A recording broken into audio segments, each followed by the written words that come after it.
На територијата на Македонија, младотурското движење доживува најголем подем.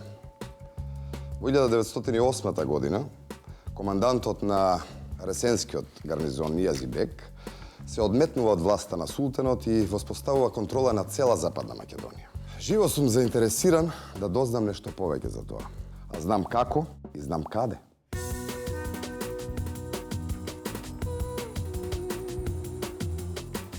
Се движам низ Ресен, живописен град на падините на планината Галичица, веднаш до Преспанското езеро. Познат по своите јаболкови овоштарници и прекрасните пейсажи, но и по нешто друго. Ресенскиот сарај, познат како сарајот на Ахмет Нијази Бек во Ресен, е еден од најрепрезентативните примери на објекти градени во неокласичен стил во Македонија.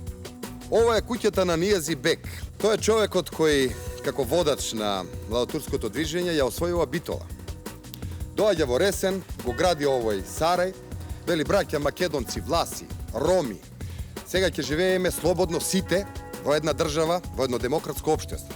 Отоманскиот кмет Нијази Бек го изградил во раните 1900 години, откако бил воодушевен од францускиот замок на разгледницата што е добил.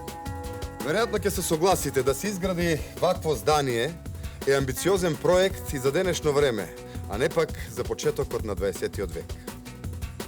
Денес зградата на сарајот е Дом на култура Драги Тозија.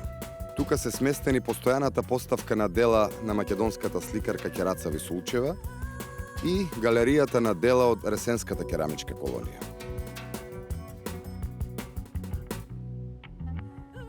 Авторите од Ресенската керамичка колонија досега создадоа над 1000 дела. 400 од нив се овде во овој прекрасен дворец, кој самиот представува културно и историско богатство. Од илјадници керамички колонии од целиот свет, само 9 се под заштита на УНЕСКО.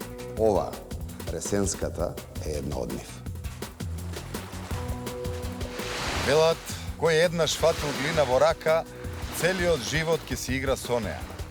Грнчарството е креативен процес, но за да стане уметност, потребни се вакви места каде што грнчарот се инспирира. Ваква риба има само кај ристе во стење и само во мојата чудесна земја. На здравие!